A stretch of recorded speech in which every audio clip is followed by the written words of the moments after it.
Speaking of absurdity, let's go ahead and get this one out of the way. I got to be honest with you. When I got up on Sunday morning, or Monday morning rather, today, and was going to watch the Sunday night festivities, I did get on the internet. I didn't get on the internet Friday night, Saturday morning until I watched Ring of Honor because I didn't want the FTR Briscoes match to be spoiled. And I didn't look in advance at the Saturday night WrestleMania because I didn't have time, and I thought, okay, it's going to be okay. But I did peek, and everybody on Twitter, I think, almost trended again. Generally, now I don't even have to do anything to trend on Twitter. It's just people saying, well, wait till Cornette sees this. And I trend somehow that way. But everybody was like, oh, we've got to hear what Cornette's going to say about Johnny Knoxville and Sami Zayn.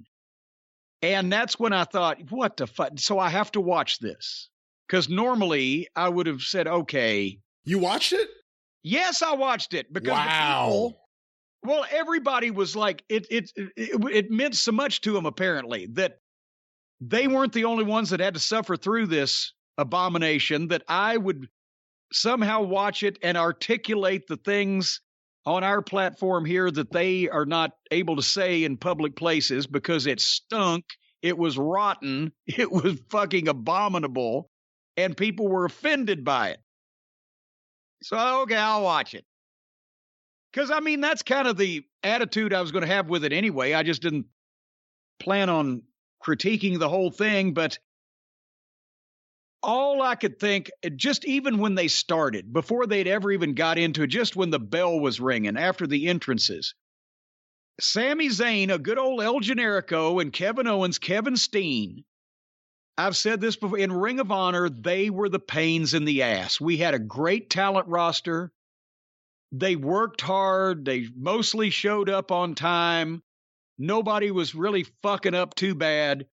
It's just that every time that you had to talk to either one of these two, maybe it had something to do because they were French Canadian. Maybe it had something to do because they're friends and birds of a feather flock together, or birds of a feather shit together, whatever the saying is. But they were the biggest pains in the ass. They always had some question, some issue, some conflict, something need to be resolved. I think I've told everybody, Zayn sent Delirious a 2.5-page single-spaced email one time talking about trying to get his airport parking paid for by the company in Montreal. It was just incessant, and they always had something to say about everybody else's business, including they thought my wrestling acumen, booking, whatever, it was cheesy. It's not like the young folks today want to get into. It's cheesy. It's old-fashioned. It's kind of goofy. Let me just remind everybody that this is the biggest wrestling event in the world, and Sami Zayn, Mr. Expert, is bumping like a Super Bowl for a 50-something-year-old jack-off reality TV star in the biggest abomination of a parody of a wrestling match that's ever been held by anybody. AEW don't have nothing on this bullshit because they not only made sure to make the wrestling business look like garbage, but they spent a lot of money to do it. So, you know the old saying, Brian, the old joke, you go up to a girl, you say, will you fuck me for $1 million? Hell yeah. Well, will you fuck me for $1? No. What do you think I am? We've already established that. Now we're just haggling over price. So we've come to find out that Fat Boy Steen and fucking Skinny Boy Generico, they don't mind making complete asses out of themselves and doing the worst offensive, unfunny bullshit, making fun of the wrestling business that they possibly can, as long as they're getting a big check for it. Otherwise, they got principles. Fuck you both. Especially Generico, because at least Owens was in there with Stone Cold Steve Austin. So he got the better part of the deal. Fucking the red-headed ginger Muslim French Canadian here had to stooge for a goddamn brain-damaged moron. So I'm glad to see them doing well in their environment up there. My booking was cheesy. They'd have been all over. If somebody had suggested they do this before they were making the big money, oh, how dare you? But see, they won't. Nobody's like me. They won't put their money where their mouth is and just say, fuck you, keep your check. That's embarrassing. I'm not going to fucking do it. Fire extinguisher, garbage can, crutch, cookie sheet. Johnny Knoxville's dressed like a kid on Halloween playing superhero, but he got somebody slipped some fucking fentanyl in his candy or something. Zayn goes under the ring to pull a table out and pulls out a table covered with mouse traps. They've got a stop sign in the red. This would be unprofessional by AEW standards.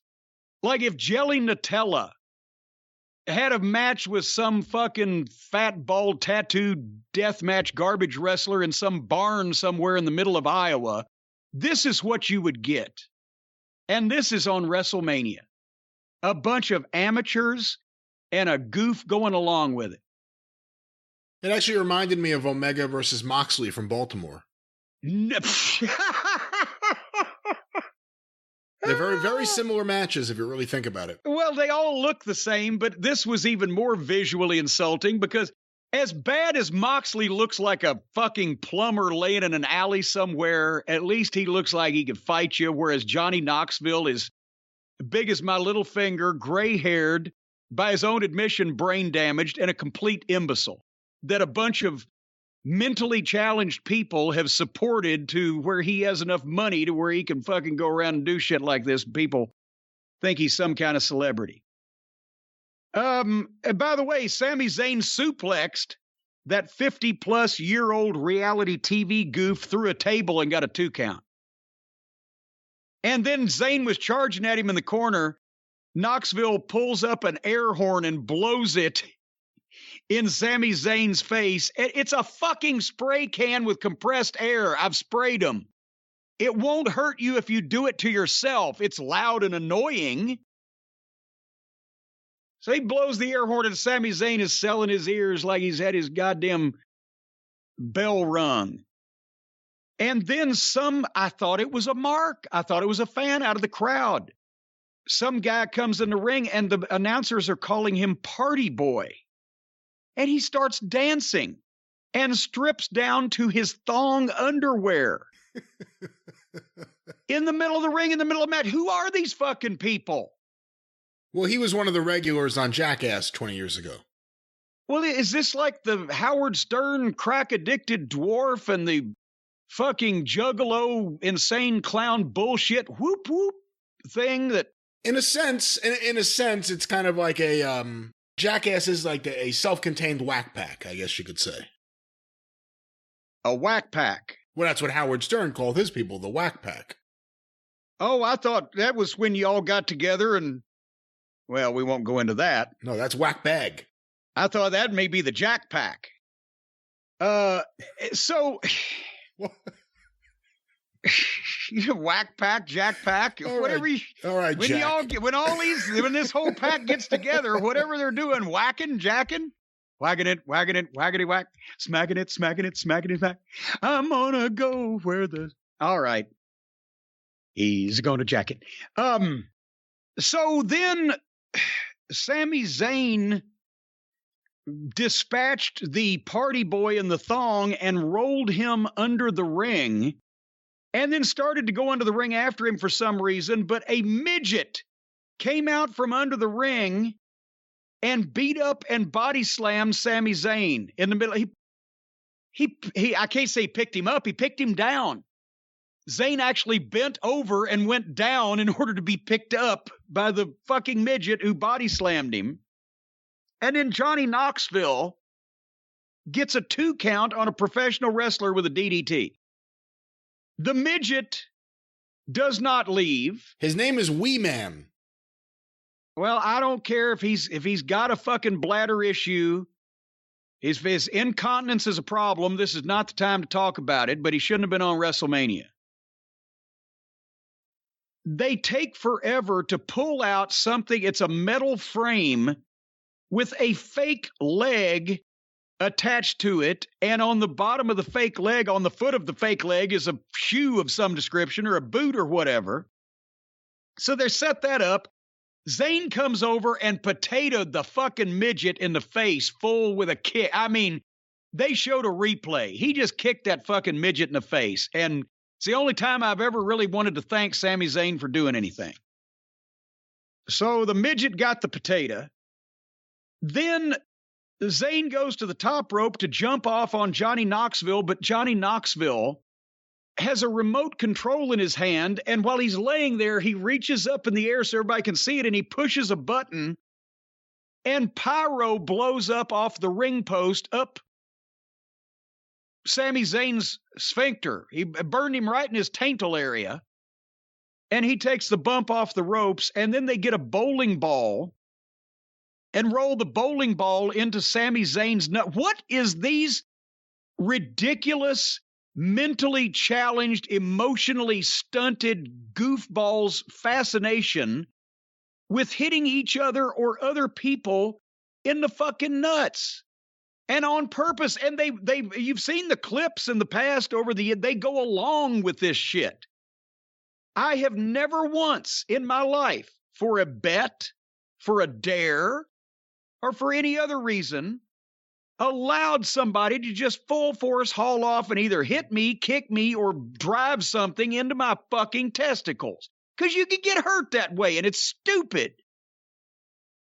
I know that the things that they do here in public, they're obviously not using Mr. Johnson and his two friends for anything else, because what woman would cooperate with that? But why damage the goods when it's not necessary?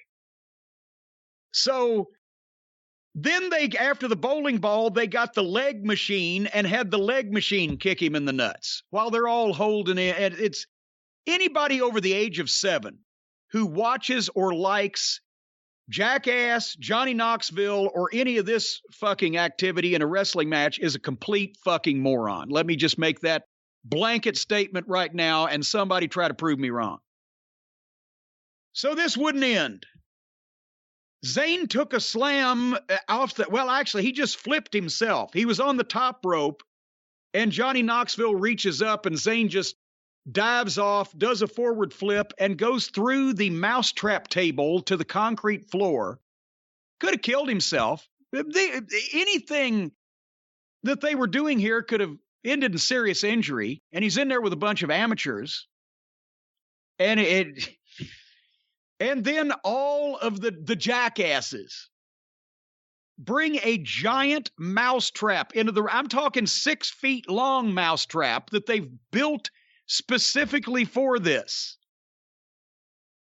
Bring it in the ring, put Sami Zayn on it, and then Johnny Knoxville can't figure out how to set the fucking trap off on Zayn and reached over and got in the middle of it and exposed it. When he pushes the button, the wooden, instead of a real mousetrap, which the metal spring that clamps down on the poor little fella, it's just a big wooden thing, and it flies up and hits Johnny Knoxville in the back of the head and bounces off, and he pulls back, and then it slams down on Sami Zayn, and he's selling, and he's pinned in the fucking mousetrap. 1, 2, 3. I've said that they're risking injury, and unfortunately in this case, because everybody deserved it here, but unfortunately the only thing that was hurt in this match was the wrestling business. So night 1, we left with optimism. By this point in the show, it's not even half over, and not only was I saying, oh, fuck, but I had to stop watching this thing. Because I didn't want to see any more. Even the stuff I wanted to see. After this, I didn't want to see any of it. I would have been happy right then if I never saw any wrestling ever again. And it's not like that anybody else really felt any different from what I saw on the internet, from what I saw on Twitter. All the wrestling fans were insulted. Everybody said, I can't wait to hear Cornette tear this apart. People are giving it negative stars or fucking laughing about it in the wrong way. Why? I can understand if it was goddamn The Rock as a movie star or Mick Jagger or some upper echelon. My God, we'll never get the opportunity to have a guy of this level of fame and magnitude on our show ever again. We'll do whatever to get him. Johnny fucking Knoxville?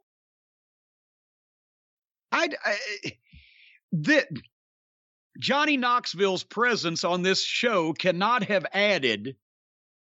I don't think it could have added anything. I don't think one single person bought it because of this. Maybe some people turned away from it because of this. But it couldn't be worth the bad publicity, the visual of all this silliness, ruining the rest of the show for people who don't want to see anymore after that, shitting on the business that the guys are about to get in the ring, the main events that drew the money, are going to get in the ring and risk their necks and their lives and their health to try to be professionals and really fucking dig in and give them and they do this. I'm sorry. This is the kind of thing that I think people that weren't even involved should quit over. Give me your thoughts. Not a big fan of it. I was able to watch it and enjoy it for the stupidity that it was because I knew what it would be. And it's Sami Zayn. It's not like they're working against Steve Austin or John Cena or Roman Reigns. Oh, you would have thought that's who they were about 10 years ago before they got their attitudes adjusted and told how to do things the right way. You're right that Johnny Knoxville is not a big star nowadays. Now, it did seem like they got a lot of people there who must have been Jackass fans because when people pop a little bit for Wee Man, they are seriously deep Jackass fans. Well, no, it's a visual. A midget, applicable of nothing, apropos of nothing. A midget comes out from under the ring and starts body slamming the wrestler. You're going to pop for that if you've never seen him before because it's fucking preposterous. Not my favorite thing on WrestleMania. And hopefully that's the end of Johnny Knoxville in WWE. Well, next up, Well, I'm sorry to interrupt you, but I hate to bring this up. You have to think after a match like that, Sammy and Johnny probably have a lot of nicks and cuts when they get to the back and they check themselves out. Especially Sammy. A little bit of an issue. Pyro to the nuts. Yeah. That's a problem. Maybe there's some singed hair he needs to find a way to do away with. Boy, I'll tell you what. I was about to say that that's a hard way to control your genital hair is by setting fire to it and burning it off. I know you do that with brush on occasion out in the prairie. You burn some brush off. I don't think you want to set your pubic hair on fire. I think there's an easier way to get rid of that unsightly hair. Because folks out there in podcast land, your skin, your hair, your armpits, your crotch, your taint, all those various intersections on your body deserve only the best. And that's what they've got right now in the new Ultra Premium collection from Manscaped. This new skincare and hair care product lineup is designed to upgrade the everyday man shower routine from head to toe and from balls to the wall. Folks, I'm telling you, the Ultra Premium Body Wash with aloe vera and sea salt will keep your skin feeling clean and moisturized all day. If it's hair care time in the shower, you got the 2-in-1 shampoo and conditioner, cleans and nourishes all in one step. It's got a base of coconut water, green tea, aloe, turmeric, and sage. Just don't expose this to an open flame. Once you hop out of the shower, you can protect yourself from that stanky body odor with the Manscaped aluminum-free deodorant. That's right, this deodorant will not leave you smelling like a nasty old aluminum soup can, but fresh as a daisy.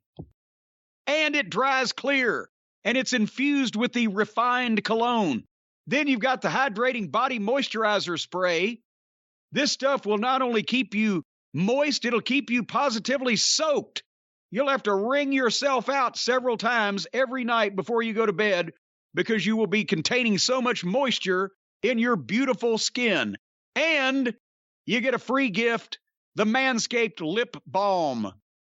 All of that in the new ultra premium collection from manscaped.com. And you want to know why all of these products, folks, are so special, besides the fact that they make any man, even if you've come out of a septic tank or you stink so bad that you could gag a maggot on a gut wagon or bluff a buzzard off a meat wagon, all these products are special because they use clean formulas and premium ingredients.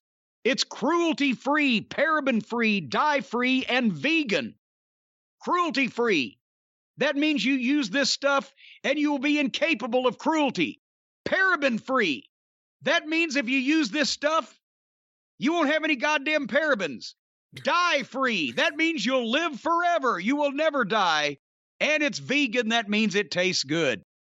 Folks, each one of these products also is infused with their refined cologne quality scent. So your partner, whoever he, she, or it may be, will love the signature spell. Folks, go right now to manscaped.com and use the code DRIVE, D-R-I-V-E. You can get 20% off and free shipping. 20% off and free shipping, manscaped.com. Use the code DRIVE. There are one of our longest-lasting sponsors, one of the folks' favorites. You love all of their items and implements and products, and now you'll smell and feel and look better than ever. Manscaped.com. That's right. And it's vegan. And it's vegan. And, of course, we just saw a giant hand. There are a lot of interesting incidents with hands in WWE history, but hopefully you didn't yeah, that's right. On that Johnny Knoxville thing, what was the giant hand at ringside? It was a giant hand at ringside. I don't know how else to describe it. What was the giant hand at ringside? It's exactly what it was.